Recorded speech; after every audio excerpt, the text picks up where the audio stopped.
Ya, selamat siang ya penonton pemirsa di mana saja Anda berada. Inilah Santa Monica Beach ya. Ini Santa Monica Beach di California, bahkan di dunia terkenal. Dan Santa Monica Beach ini adalah yang sering digunakan pada saat show artis-artis Hollywood tahun 1970-an sampai 1980-an sampai tahun 1900-an 90. Orang-orang top yang terkenal dulu di sini syuting adalah seperti katakanlah seperti Sylvester Stallone ya, yang dulu dia mulai dari Rocky 3 ya, pada saat dia pertandingan untuk perebutan gelar dalam movie itu. Jadi dialah ini Santa Monica Beach yang terkenal ini. Saya ingat dulu waktu saya masih kecil, saya berpikir saya akan sangat bahagia kalau saya bisa sampai di sini. Tapi para pemirsa yang berbahagia ya, di mana saja Anda berada, sambil Anda menikmati Santa Monica Beach ini, sambil kita bicara-bicara, sesungguhnya kehidupan itu biasa-biasa saja. Kalau menurut apa yang kita alami dan kita lihat di sini. Dulu kita pikir kalau udah di Los Angeles, kota yang tersohor ini di seluruh dunia, kita pikir udah luar biasa. Tapi kenyataannya sampai di sini semua biasa-biasa saja. Memang ada kelebihan, ya. Kelebihannya adalah kalau kita di Indonesia, ya, saya melihat kelebihannya adalah kenyamanannya, ya. Kedua ekonominya, ya. Ketiga kebebasan. Walaupun nyaman, aman ya, tapi nggak bebas. Seperti kita takut mengatakan sesuatu, itu juga nggak membuat kebahagiaan ya. Jadi baik secara politik, baik secara ekonomi, kalau hal itu dinikmati oleh rakyatnya, oleh suatu negara, saya pikir disitulah kelebihan negara. Jadi kita lihat Amerika kan. Amerika dulu boleh dikatakan sampai sekarang adalah negara adidaya ya. Tersohor alat, tersohor. Dan dari sini juga lahir orang-orang yang terkenal. Sekarang saya bikin YouTube ini. Kita nggak menyangka dulu kalau kita bisa membuat kegiatan-kegiatan seperti ini.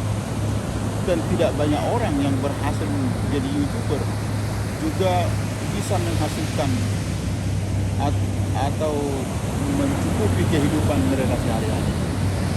Ya. Katakanlah beberapa orang terkenal di Indonesia mengenai YouTuber. Dan beberapa orang yang terkenal juga di Amerika bahkan ya. Kalau di sini mereka tidak aneh. Walaupun itu pekerjaan sambil lalu, mereka bisa berpenghasilan $10.000 sampai $135.000.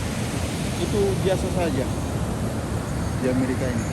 Karena memang selain mereka memang profesional dan mereka tahu betul bagaimana menggait hati masyarakat ya. Nah, kembali kita kepada negara yang terkenal, negara yang tersohor, negara adidaya ini ya. Yang kita lihat adalah kehebatan negara ini dalam hal teknologi ya, termasuk itu Google ya, YouTube ya. Walaupun pada akhirnya Facebook ya dia pindah dari negara ini, tapi pada awalnya dia berasal dari sini. Nah, boleh saya katakan sebagai orang Kristen ya, saya boleh katakan bahwa negara ini adalah negara yang diberkati. Ya. Dari sinilah muncul orang-orang terkenal ya, dari negara ini. Kenapa negara ini muncul? Negara ini memunculkan atau melahirkan orang-orang terkenal. Pertama, menurut apa yang kita pelajari di sini, bahwa negara ini adalah negara yang memberikan kebebasan berpikir, kebebasan meng-create sesuatu, mengatakan sesuatu. Jadi itulah sebabnya ini disebut negara bebas ya. Negara adidaya, negara bebas. Walaupun ada hal-hal yang negatif yang timbul di dalamnya. Saking bebasnya negara ini, nggak punya agama pun di sini nggak masalah. Jadi gay, jadi lesbian, maaf kata pun di sini tidak masalah. Karena kebebasan. Itulah kalau dibandingkan negara-negara kita, negara Indonesia, berpikir itu menjadi suatu hal negatif. Karena terlalu bebas, orang bisa membuat sesuatu semaunya. Betul memang mereka melakukan sesuatu semaunya, tetapi mereka tidak pernah menyakiti satu dengan yang lain. Kalaupun hal itu sudah terjadi, itu akan urusannya udah pasti langsung ke court ya. Jadi tidak heran kalau di sini disebut negara yang aman. Walaupun pada akhir-akhir ini muncul yang disebut dengan resis ya. Saya selalu berulang kali katakan hal itu bisa di mana-mana kita temui, di negara mana saja. Jadi oleh karena itu saya sengaja buat video ini kepada pemirsa di Indonesia, betapa indahnya negara ini, Amerika ya. Indahnya Amerika ini membuat Amerika ini seperti gula, di mana semut selalu datang untuk makan gula itu. Jadi oleh karena itu mudah-mudahan kita bisa mengambil pelajaran dari Amerika ini di negara kita. Saya rindu suatu saat nanti di Indonesia melahirkan seorang yang berpikiran brilian, mungkin melebihi menciptakan engineer yang menciptakan melebihi dari Google, melebihi dari YouTube. Jadi kita lihat semuanya, apakah kira-kira nanti akan diproduksi oleh negara kita melalui keadaan politik yang dibangun sehingga memungkinkan seseorang berkreasi sesuai dengan kemampuannya.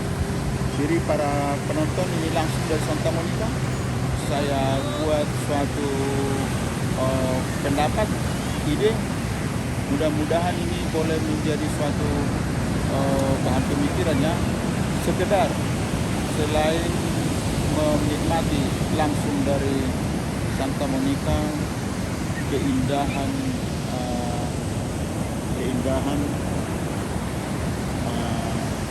laut yang begitu kesohorin di mana-mana.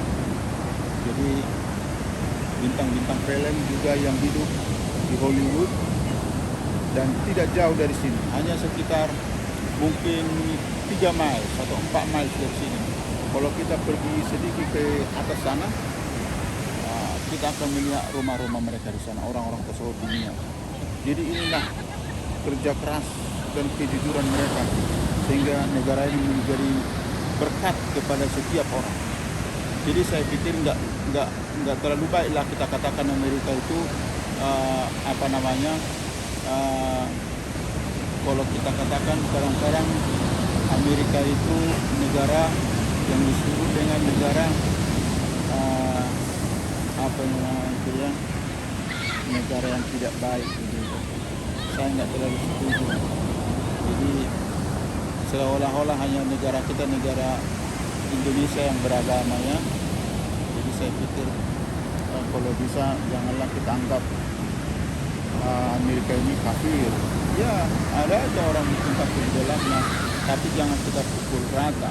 Karena penghasilan yang dari Amerika ini pun terlebih YouTuber ya, mereka memakai YouTube, memakai Facebook misalnya, atau memakai Google, tapi mereka berkata ya kafir ya. Jadi biarlah Tuhan sendiri yang mengatakan seseorang itu baik, negara itu baik, karena dia yang menciptakan. Kalau kita manusia kan hanya kita berbicara semampu kita, tapi kalau Tuhan kan dia tahu betul apa yang benar, dan dia tahu betul mengatakan seseorang itu salah, karena memang dia tahu betul kalau seseorang itu salah. Jadi janganlah kita kiranya menghakimi orang lain, negara lain. Itu saja yang saya mau sampaikan pada kesempatan ini, karena saya pikir tidak lagi zamannya kita mengatakan kafir orang lain, ya. Tapi biarlah kita stop menghakimi orang lain, juga negara lain. Jadi biarlah kita hidupkan apa yang kita yakini tanpa menjelekkan keyakinan orang lain. Karena kalau orang lain menjelekkan kita juga, itu tidak elok. Akhirnya terjadilah keributan. Jadi oleh karena itu jangan kita saling menjelekkan satu dengan yang lain. Seumpamanya ini dianggap tidak baik, boleh kasih komentar di bawah. Karena saya pikir saya harus katakan sesuatu yang saya yakini, di mana saya tinggal, di mana saya saksikan. Banyak juga di sini yang bukan Kristen dan mereka aman. Tetapi banyak juga yang bukan Kristen di sini bisa juga tidak aman. Jadi masalah itu bergantung daripada kita sendiri masing-masing. Tidak bisa kita pukul rata. Kalau teroris langsung kita pukul rata satu agama itu teroris, tidak. Itu tergantung pribadinya. Jadi makanya orang Amerika tidak mau mengatakan itu teroris itu dari agama tertentu, nggak mau mereka. Pemerintah Amerika ini katakan bahwa teroris itu tidak ada hubungannya dengan agama, karena mental mereka yang sudah di-brainwash. Jadi itulah hasil pemikiran yang free itu. Jadi walaupun negara ini diganggu, mereka nggak mau mengatakan bahwa sekelompok agama tertentu khusus mau berbuat teroris di Amerika Serikat. Oleh karena itu saya pikir di Indonesia pun jangan kita anggap bahwa agama-agama tertentu itu membuat meneror. Tidak. Itu teroris itu adalah tidak ada hubungannya dengan agama. Inilah pendapat pemerintah Amerika dan saya setuju dengan itu. Mudah-mudahan negara kita setuju dengan itu. Itulah baiknya. Kalau Kristen itu saya yakini karena musuh pun dikasihi. Jadi saya sebagai orang Kristen tidak pernah menyebut orang lain kafir. Kenapa? Karena dalam yang saya yakini hanya penciptalah yang berhak mengatakan seorang jahat atau tidak. Karena manusia terbatas cara berpikir. Jadi sampai di sini dulu pemirsa yang berbahagia di mana saja Anda berada.